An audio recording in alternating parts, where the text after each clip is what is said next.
Bom, eu quero fazer uma reflexão com vocês. Eu tenho feito uma observação um pouco mais minuciosa no livro de Gênesis. E eu me deparei com duas construções, hoje eu vou falar apenas de uma. Quando nós olhamos para o início da Bíblia, nós vamos enxergar alguns princípios, algumas coisas que precisam ser observadas para entendermos o desfecho dessa história. A Bíblia nos diz que Deus é tão poderoso que, apesar de Gênesis ser considerado o início, ele também já estabelece, já prefigura uma visão do final. Quando nós olhamos os primeiros capítulos de Gênesis, nós vamos nos deparar com a criação e ela nada mais, nada menos estabelece o modelo pelo qual Deus quer que nós vivamos. Quando Deus começa a chamar à existência as coisas como se elas já existissem. Quando Deus começa a criar, dizendo haja isso, haja aquilo, forme-se isso, forme-se aquilo. O que a Bíblia está dizendo é que modelo o indivíduo que vai povoar a terra precisa viver, o modelo de fé. Por isso que a Bíblia diz que o justo viverá pela fé. E o que é a fé? É acreditar que aquilo que não está ainda diante de seus olhos irá acontecer. E esse é o modelo que Deus estabelece. A primeira coisa que Ele faz, e também nos serve por modelo, é trazer à luz a claridade, o esclarecimento. O que Deus está dizendo é tudo que vai fazer, antes de fazer, obtenha informações, traga clareza, traga entendimento. Por isso Ele não faz nada no escuro. Depois, sabe o que Ele faz? Ele tira da água a terra, porque o Espírito pairava sobre a face das águas. E o que vemos é uma sinalização de que a criação, apesar de ser feita no claro, deve ser feita em ambiente de firmeza, de ambiente firme, de solidez. Muitas pessoas não obtêm sucesso em nada na vida, porque constrói tudo em ambientes movediços, de insegurança, de escuridão. Quando nós vamos ver a história de Adão e Eva, nós vamos descobrir como Deus sinaliza os relacionamentos interpessoais. Aliás, ao olharmos para a Bíblia, basta olhar para os 10 mandamentos e vamos descobrir que 7 deles são focados em relacionamentos interpessoais. Ame teu próximo como a ti mesmo. Honre teu pai e a tua mãe. Não matarás, não adulterarás, não dirás falsos testemunhos, não cobiçarás nada do próximo. Quando olhamos para tudo isso, o que recebemos é a direção. Na história de Adão e Eva, esqueça o pecado e descubra como vai ser a vida de gente que não é capaz de abrir seu coração para falar de suas fraquezas. Quem fala de fraqueza não fala de fracasso. Essa é a grande verdade. Quando nós olhamos para Caim e Abel, sabe o que vemos? Vemos a Bíblia dizendo como é difícil lidar com diferenças. Como é difícil lidar quando pessoas têm coisas que nós não temos, com inveja. E olhando isso mais de perto, eu me deparei com a primeira grande construção feita pela mão do homem, a arca do Noé. Logo à frente nós vamos ver, assim que eles descem, a segunda construção feita pelo homem, a Torre de Babel. Duas coisas tão próximas, com significados tão distintos, com resultados finais tão diferentes.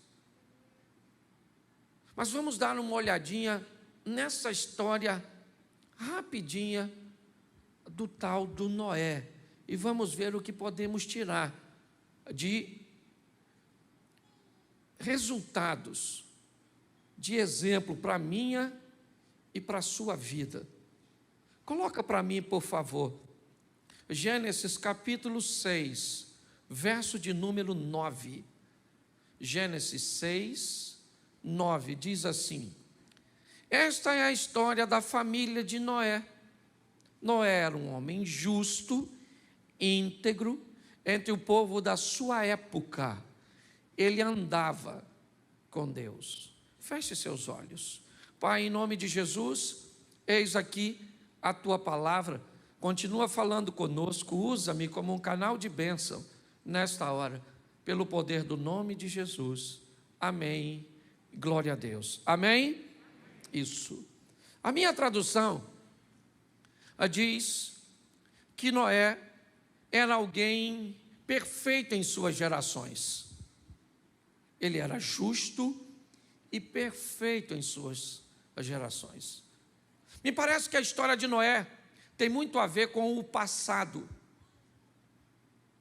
Quando nós olhamos, por exemplo, para o pai de Noé, Lameque, eu não sei te dizer o que ele fez, mas quando Noé nasce, ele lança uma palavra profética para seu filho, de forma extraordinária, dizendo que aquele menino iria fazer diferença na sua geração, e fez. Quando eu olho para o avô de Noé, eu me deparo com nada mais, nada menos que Matusalém. Pastor, o que Matusalém fez? Eu não sei, mas a Bíblia diz que esse cara viveu 969 anos. Nem sei se isso é possível, se a contagem é como a nossa. Eu só sei que se eu olhar para um dos mandamentos, eu vou entender que o camarada que tem longevidade de vida é o que honra pai e mãe. Então eu poderia até dizer, mesmo num contexto meio movediço, que Matusalém era alguém de honrar família. Mas o bisavô de Noé era nada mais, nada menos que Enoque, um homem que andou com Deus e foi levado em glória. Pastor, o que você está querendo dizer? Que Deus está dando o perfil desse cara. E diga-se de passagem, não chega nem perto do nosso. Porque se a gente for depender de um pai, muitas vezes, para ser bem-sucedidos, se nós formos necessitarmos de um avô ou de um bisavô para sermos bem-sucedidos, nós estamos lascados. Então, quando nós olhamos para o exemplo desse cara, é fácil. É fácil olhar para ele e ver que seu histórico, seu pedigree, seu sucesso em ser colocado no rol dos heróis da fé dos hebreus, olhar um homem que fez a diferença, que construiu a primeira grande obra realizada por um homem,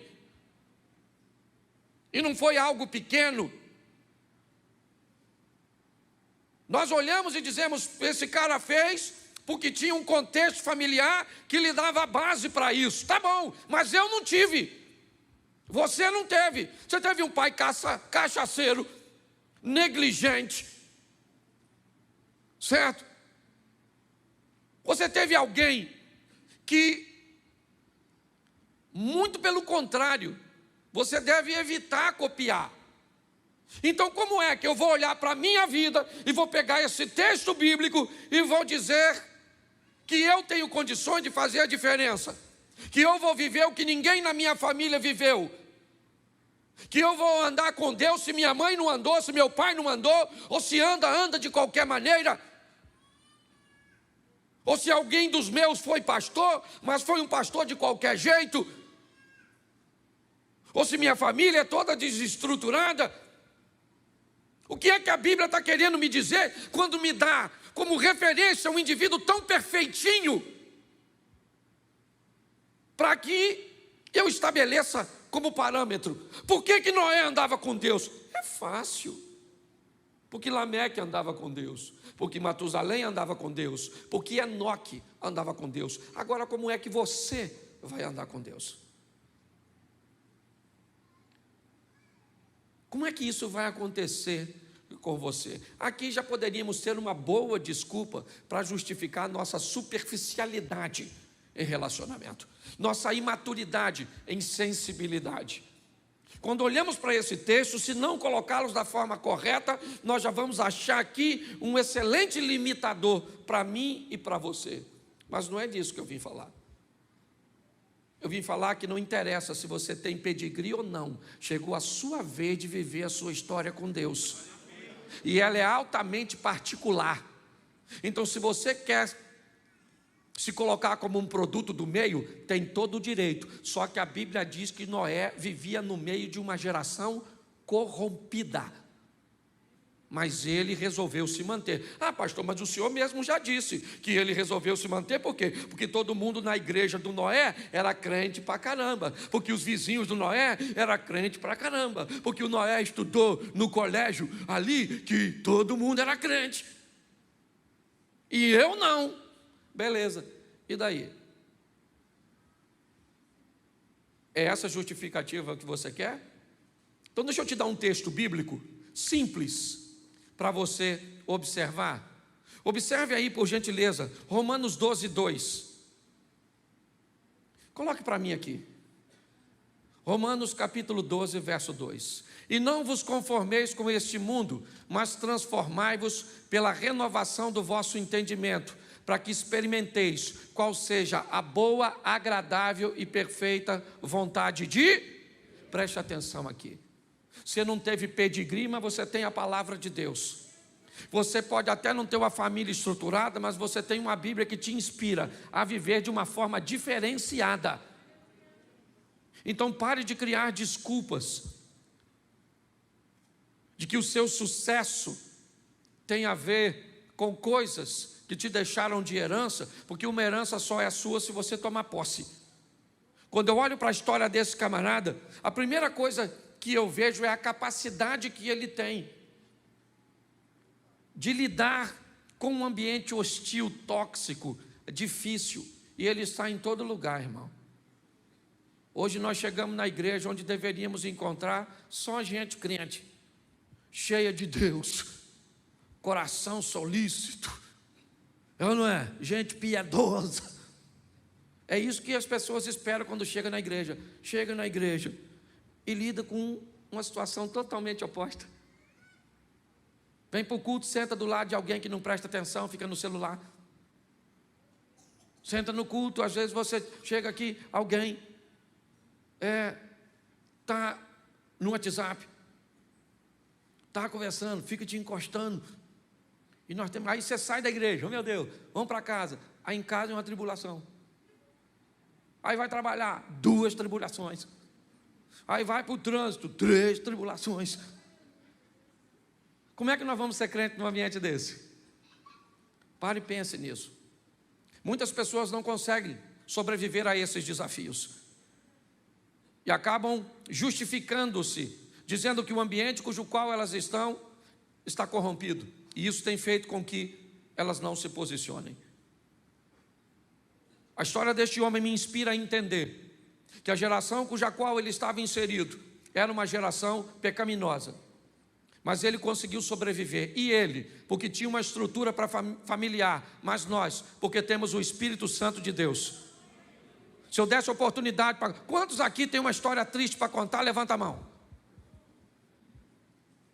Glória a Deus. Não dá nem para eu dar oportunidade. Senão o culto não acaba nunca mais. Porque quem não tem hoje vai ter amanhã, sim ou não? Então, meu querido, se você quer vir aqui, não, pastor, sofro muito. Uma dificuldade grandiosa. Isso aí é para todo mundo, meu filho. Você tem que sobreviver a isso. E você não vai... não tem história familiar, não tem vizinho, não tem parente, não tem... Então você tem a palavra de Deus, você tem, né, os exemplos que Deus te deixou para viver. Posso ouvir um amém? Amém. Isso. E o que esse cara vai receber? Uma missão. Qual é a proposta de Deus para Noé? Verso 14. Faze para ti uma arca de madeira de gofé, farás compartimentos na arca e a betumarás por dentro e por fora com betume. Preste atenção que aqui está a missão. Deus vai dizer para Noé o que Ele quer que Noé faça. E não é nada fácil.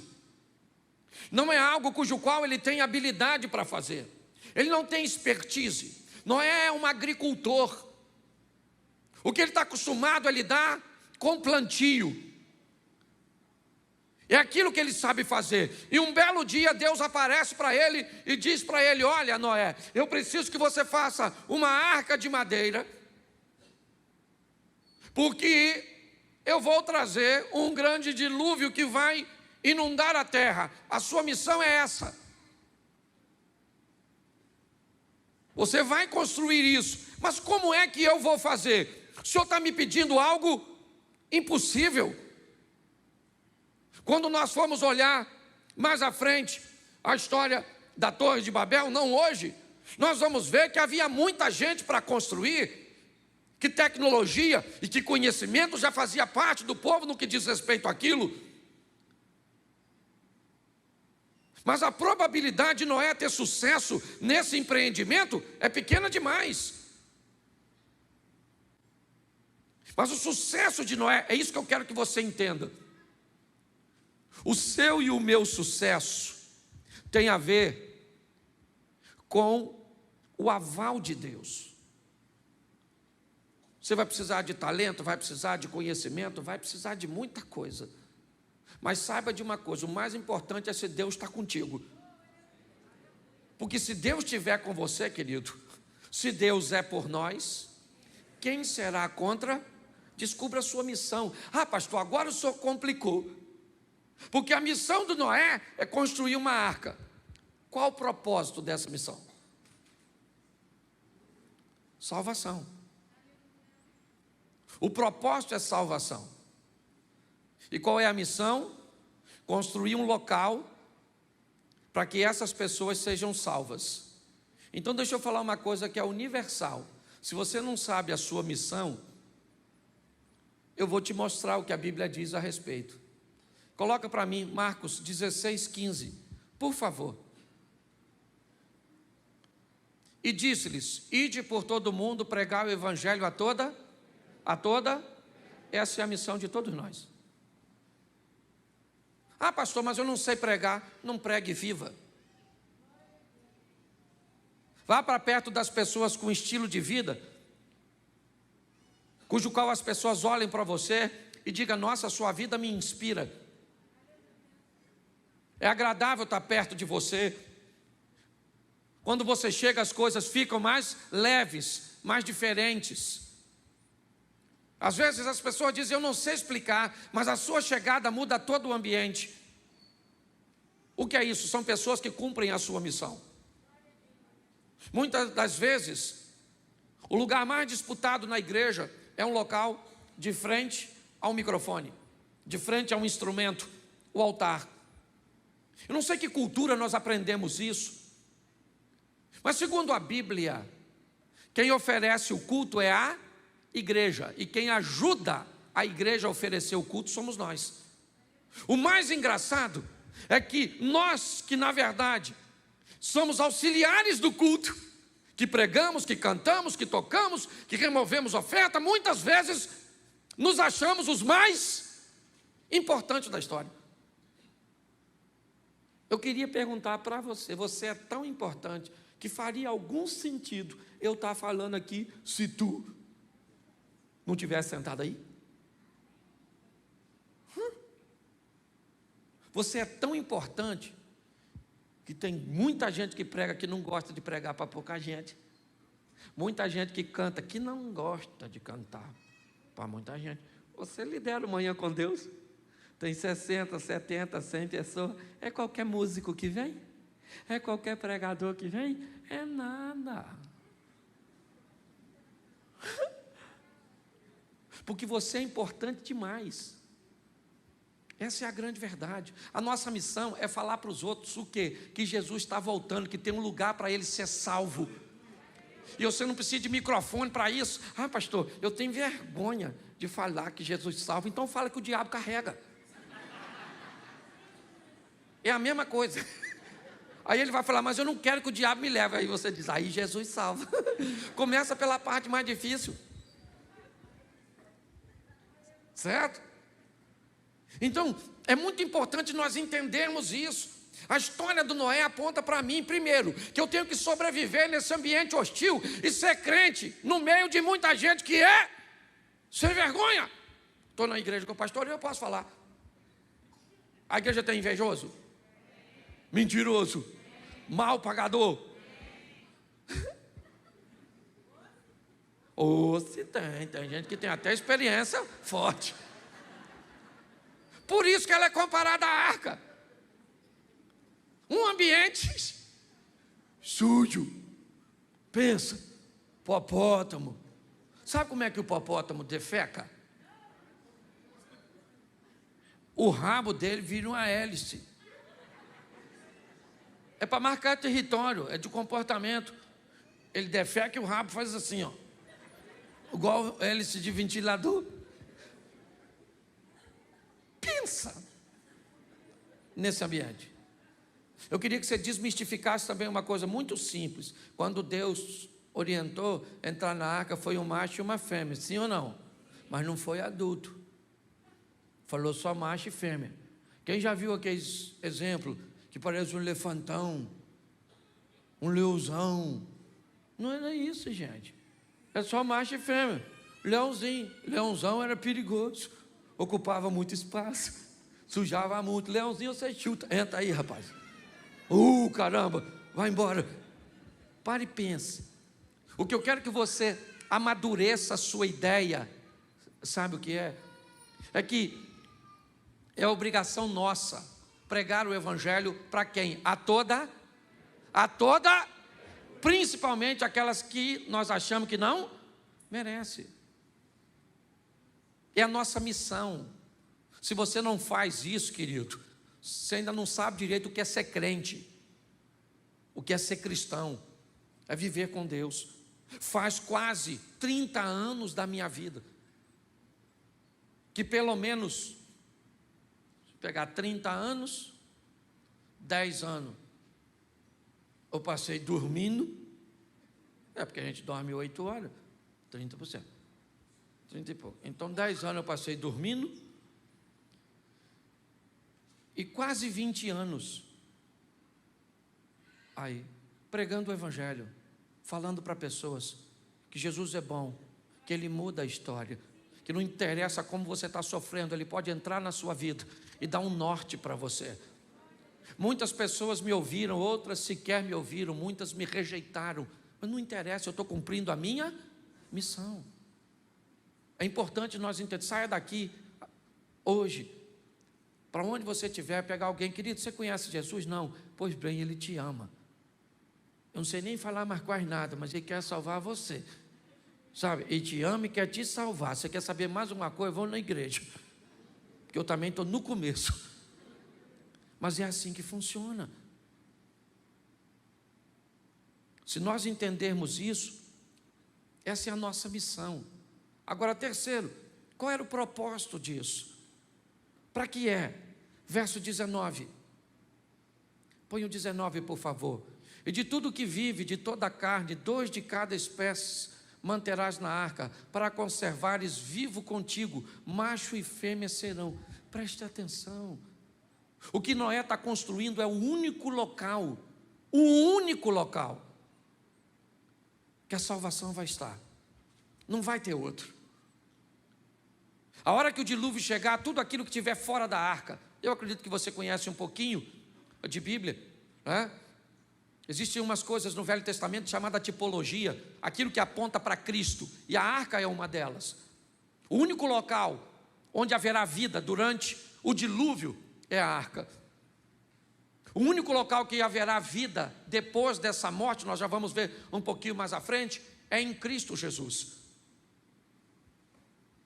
E o grande desafio hoje de pregarmos o evangelho é o mau comportamento das pessoas que se intitulam cristãos e que vivem perto de nós.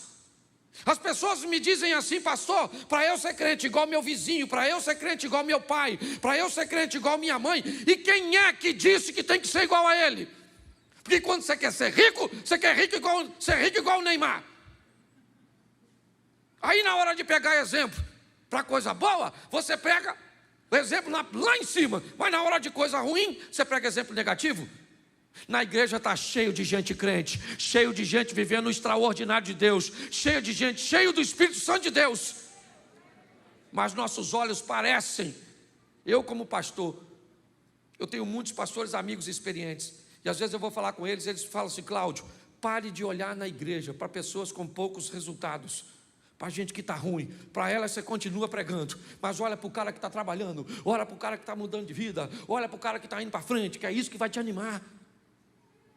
Olhe na igreja para quem está vivendo o incrível, o extraordinário, sensacional, para a gente que está cheio de Deus, que está mudando de vida. Porque não tem outro lugar, irmão. Isso não é conversa fiada. Não tem, sabe, outro lugar para que sejamos salvos. É somente a arca, é somente Cristo. Nosso propósito é apontar para Ele, porque Ele é o único e suficiente Salvador. Me perdoe os católicos, Maria não leva ninguém para o céu. Me perdoa os espíritas, não vai voltar de novo.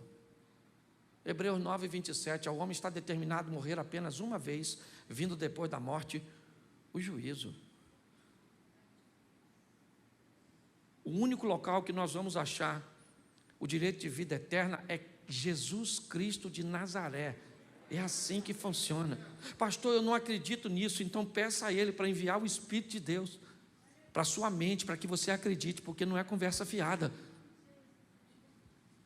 Olhe para isso de uma forma mais intensa. O propósito disso, da igreja, é fazer com que pessoas vivam para sempre com Deus. Porque Romanos, coloca aí 3:23, porque todos pecaram e destituídos estão da glória de... Todos pecaram. E esse todos inclui você. Ah, pastor, mas eu nunca matei. Eu só minto. Mas eu também não matei. Eu falo isso aqui, tem gente que tem um orgulho do pecado pelo qual vai para o inferno. Não, igual o Covid está fazendo uma coisa que dá bastante, por exemplo. Quando alguém morre hoje, sabe o que você fala? Ah, morreu? Morreu, mas graças a Deus não foi de Covid. Infartou. Mas não morreu? Mas graças a Deus. Certo? Tem gente que tem orgulho. Eu vou para o inferno, mas não é para o adultério. É só porque eu sou nervoso e falo uns palavrão. Isso vai dar uma confusão lá na porta. Por que você veio? Eu nem pensei que vinha. E você? Você está rindo, mas é sério. Então todos, olha para quem está do lado e diz assim: todos, inclusive você. Isso. É só para ninguém ter mais direito a falar nada do outro. Todos pecaram, todos pecaram, certo? Ah, pastor, mas tem esse negócio de vida eterna mesmo? Bom, Lucas 16, 19. Vamos ver o que a Bíblia diz.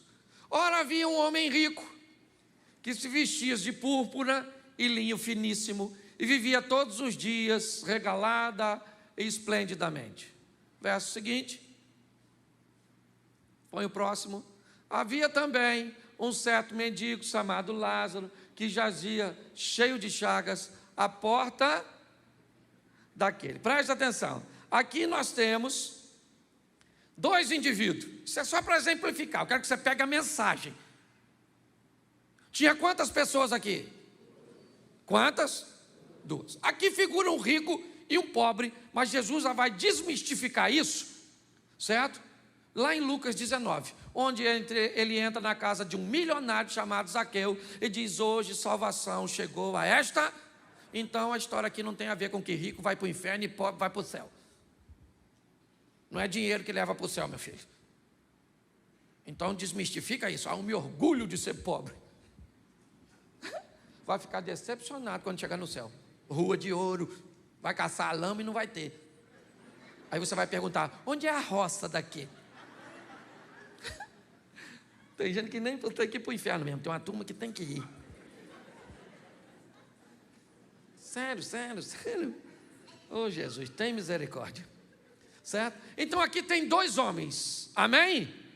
Verso 22. 22. E aconteceu que o mendigo morreu. Quem morreu? E ele foi levado pelos anjos ao seio de... E morreu também? E foi? Quem é que morreu? Os dois, o rico e o... Porque a morte não tem um troço mais democrático que morte. Pensa numa democracia. A morte só mata pobre? Que nada. A morte só mata rico? Só mata culto? Não, a morte, todo mundo morre. É um privilégio que todo mundo tem. Ah, eu não consigo morrer. Fica tranquilo, menino. Tem dinheiro, queria morrer, não queria morrer, morre assim mesmo. Tem gente que está mandando congelar o corpo para ver se vive de novo daqui a 200 anos. Quer ser primo do Highlander. Não vai rolar. Então não morreram os dois? Sim ou não? E agora, preste atenção. O texto vai dizer que todo mundo morre. E agora, o desfecho dessa história, eu não vou ler tudo, mas é de uma forma mais objetiva. Um no inferno e o outro no céu.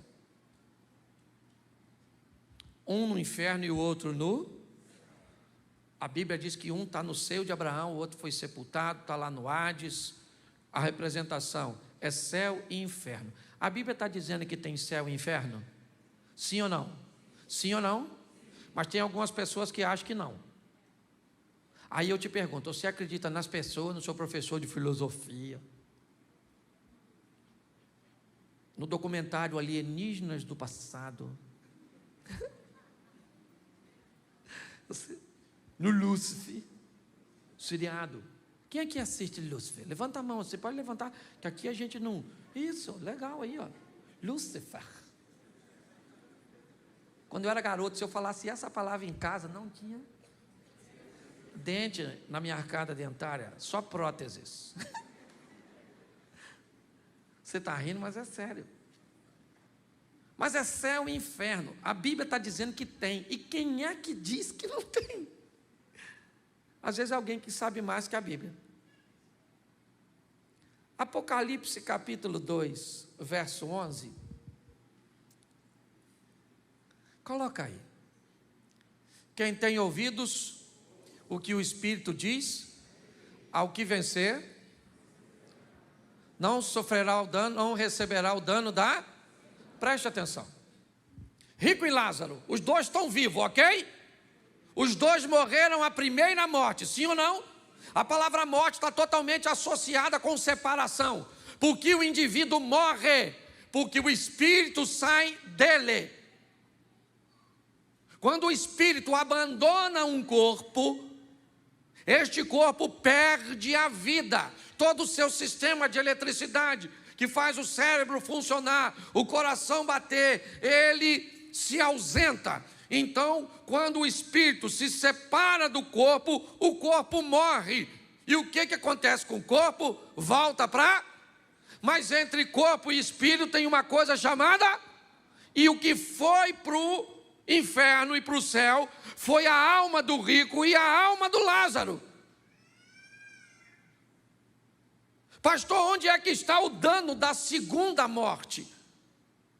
Se a primeira é a separação do espírito do corpo, a segunda é a separação da alma de Deus. O que a Bíblia está dizendo é que a minha alma corre o risco de se separar de Deus, de ir para onde? Para o inferno. Pastor, há muito tempo que eu não escuto uma mensagem dessa, e nem esperava ouvir isso do Senhor. Pois é, querido, mas eu estou preocupado, porque nós estamos com a igreja lotada, mas me parece que o céu vai ficar basicamente vazio, porque o povo está fazendo o que quer, vivendo de qualquer jeito. Aí vem para a igreja porque eu sou engraçadinho, acha que eu vou dar moleza. Querido, cuidado que o Satanás está aí.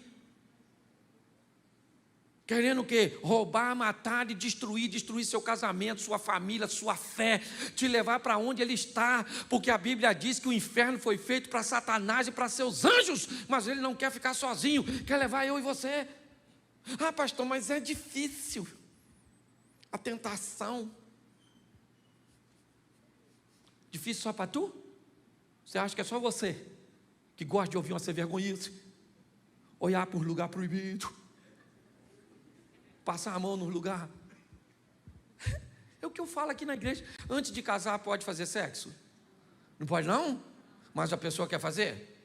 E depois que casa pode? As pessoas querem fazer?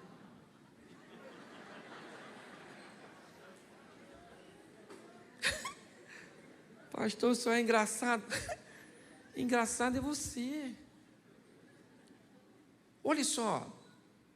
O que a Bíblia está dizendo para mim é o seguinte: existe um propósito, ele é salvação, porque todos pecaram. E o que nós vamos fazer mediante isso? Nós vamos entender que nós não queremos receber o dano da segunda morte.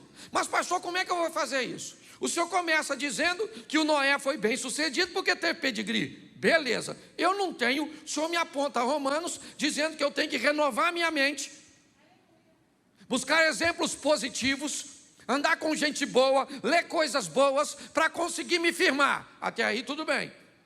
Aí o senhor diz que a minha missão é pregar o evangelho, porque o propósito daquilo que eu estou fazendo é tirar pessoas do inferno e colocar no reino de Deus, através da cruz, certo? Da arca, uma porta só, que quem fecha é Deus. É assim que funciona. Por quê? Porque eu não quero receber o dano da segunda morte. Mas onde estão os meus recursos para eu conseguir condições de vencer isso? Como é que eu vou conseguir? Coloca para mim Gênesis 6,18. Volta lá no Noé. Porque quando Deus diz a ele que ele vai fazer uma arca, preste atenção: mas contigo estabelecerei o meu pacto, e entrarás na arca, tu e teus filhos, e a tua mulher, e a mulher dos teus filhos contigo. Noé jamais imaginou que os recursos cujo qual ele ia fazer algo tão grande estavam tão perto deles, ou dele, sua própria família, sua própria casa. A coisa mais poderosa que temos é a nossa família. Isso é extraordinário para todos nós. Ela é tão poderosa. Quando eu olho para a igreja, sistema de ensino e família, são as 3 instituições mais poderosas do mundo. Uma rainha disse uma vez: eu tenho mais medo de crentes de joelho do que do meu exército de pé. Hoje nós vemos no Brasil, um esquema sendo construído em cima de uma agenda para destruir o nosso sistema de ensino, deformando matrizes nos nossos filhos. Segundo, proibindo a igreja de pregar a verdade. E terceiro, desconstruindo os valores familiares. Me perdoe, você pode ir embora da igreja, mas se você quiser falar comigo e tiver argumento, meu gabinete está ali. O William pode até autorizar a subir. Se você é crente e diz que quer ser comunista ou socialista, suba aquelas escadas e me fala uma história dessa de sucesso. Você sabe o que me deixa mais triste? É que a maioria das pessoas que dizem que querem ser e que acham que é certo, nem sabe o que significa. nem sabe quais os países hoje, nem sabe quanto o povo teve que pagar. Esquece Bolsonaro, eu não sou bolsonarista, eu sou pró-governo, é diferente, eu sou pró-povo. Eu não quero bem-estar de igreja, de crente, de hétero, de branco. Eu quero o bem-estar do povo. Nossa nação merece respeito e é isso que eu tenho pregado aqui. É assim que funciona. Mas nós temos que entender o valor da família, o valor da igreja, o valor do nosso sistema de ensino. E como é que eu vou combater tudo isso? Com a Bíblia, é verdade. Com conhecimentos gerais, eu tenho que saber o que está acontecendo. Um povo alienado, que não sabe quase nada, lê muito sobre o pouco e fala muito sobre o pouco que lê. E o Espírito Santo de Deus. Nós precisamos disso, gente, de Bíblia, de conhecimento bíblico. Sabe? Conhecimento bíblico. Meu Deus. Uma vez um garoto falou comigo assim: pastor, eu quero fazer uma tatuagem. E eu falei: por quê? Olha o argumento, não esquece a tatuagem. Tatuagem não é pecado. Eu só acho que tatuagem é coisa de gente que devia morrer novo. Esse é o meu. O que você acha de tatuagem? Eu falei: a tatuagem é gente que devia morrer assim com 30 anos. Por quê? Porque quando vai ficar velho, eu vi uma rosa esses dias. Nas costas de uma velha, eu achei que botaram inseticida. Eu falei: alguém espirrou um spray de inseticida, mas assim já. As pétalas. Aqui nas costas da dona. Então não tem nada contra a tatuagem. Eu não faria porque eu não estou afim de morrer cedo. Sabe? As pessoas fazem assim, mas eu acho que é até bonito, sim ou não? Mas na pessoa quando tem um braço maneiro, umas coisas maneiras, né? Tem gente que faz umas partes para ninguém ver. Aí é maneiro, que só ela vê, fica velha, ninguém vê. Fica no oculto, do escondido, do profundo, é na verdade. Mas esquece, não estou condenando aqui, não estou condenando não, ok? Até porque eu não tenho nem texto bíblico para isso, eu estou só dando um exemplo. Mas um garoto foi e falou comigo que fez uma tatuagem, ele achava que era pecado, e ele me disse que tinha feito porque Jesus tinha tatuagem. E aí eu queria saber a profundidade do conhecimento teológico do irmãozinho. E ele me disse que a Bíblia diz que ele tinha na coxa escrito Rei dos Reis e Senhor dos Senhores. E eu disse para ele que também esse indivíduo da coxa escrita tinha cabelo branco, olho de fogo e uma espada saindo da boca. Por que é que ele não fez os outros 3? E ele começou a rir. Conhecimento bíblico nos faz entender que o que estamos fazendo primeiro não é pecado ou é pecado. E quando alguém vier com a historinha para nos confundir a nossa mente, nós temos conhecimento bíblico. Nós precisamos de uma igreja que leia a Bíblia. Quem aqui lê a Bíblia?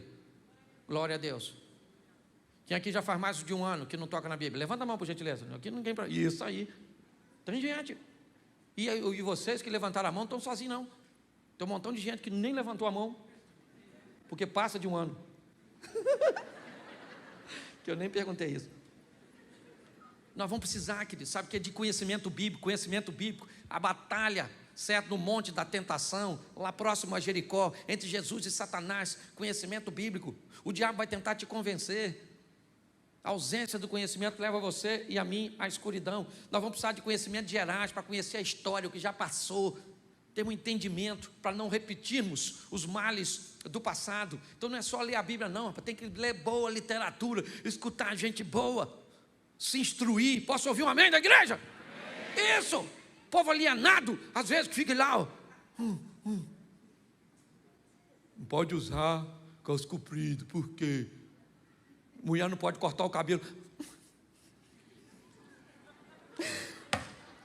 Vai para a África. Vai, aquele cantinho da África. Fala para uma mulher daquela não cortar o cabelo. Lá não tem um shampoo, não tem É só questão de tempo, pensa. Não, só não pode ser crente. Ah, mas lá pode cortar, aqui não pode. Por quê? Porque lá não é pecado, aqui é. Me dá um nervoso quando eu vejo essas histórias. Então vai ler a Bíblia, vai estudar, vai conhecer. E pastor, E mais o que eu preciso? Você precisa de uma intimidade com o Espírito Santo. Pastor, mas eu não enxergo ele. Você também não enxerga a eletricidade? Mas enfia o dedo na tomada? Mas cadê a eletricidade que está lá? Então dobra seu joelho e fala para o Espírito Santo: Espírito Santo, você existe mesmo? Eu estou na igreja há tanto tempo, escuto falar de você, vejo nada. O povo canta no arrepio, o povo prega no arrepio, eu não choro, eu olho para o outro chorando, e eu me dá vontade de chorar de raiva, que eu não sinto nada, e eu não vejo nada, eu não falo. Mas se revela para mim, eu quero ter intimidade, eu quero andar próximo. Vamos viver uma vida realista, porque Jesus está voltando, meu filho. Aliás, eu acho que ele já saiu de lá, já está chegando. Entendeu? Já a trombeta vai tocar. E aí, ó, Claudinho, ó. Cadê pastor Cláudio? Vem no culto, não. Por quê? Jesus levou. Mas nós ficamos, então vamos fazer o culto nós. Certo? Então não vai dar não, meu filho. Vamos embora todo mundo para o céu. Você pode ficar de pé? Porque tem um povo lá fora que também está querendo ir. Quando você sair, você sai pela porta, né, de trás, o povo vai entrar por aqui, o pessoal lá de trás sai primeiro, 30, 40 segundos eles saem e dá para você sair. Feche seus. Você quer caminhar conosco, aquela sala ali atrás do cameraman, nós temos um pessoal lá para te receber. Passe lá e diga: ó, já estou caminhando com vocês aqui, estou querendo dar uma olhada em vocês mais de perto, para ver se dá para ser crente com vocês. Estou meio decepcionado de onde eu vim, não entendo direito o evangelho, mas estou interessado em caminhar aí com vocês. Então, dá um pulinho naquela sala, fale lá, ok? Isso, lá fora também, você que quer participar dos Casados para Sempre, o nosso trabalho aí de casais. Ah, pastor, não estou atravessando problema nenhum no casamento. Casado para sempre não é só para problemas, casado para sempre também é para prevenção, ok? Então venha investir no seu relacionamento. Feche os seus olhos, vamos orar. Pai, muito obrigado, ó Deus. Muitas vezes nos faltam recursos. Nós gostaríamos de ter vindo e criado num lar totalmente bem estabelecido, mas isso não foi possível para a maioria de nós. Mas não é por isso que nós vamos deixar de ser crente, porque exemplos positivos nós temos na Tua Palavra, o Teu Espírito Santo nós temos como companheiro, a Bíblia nós temos como manual de fé e prática.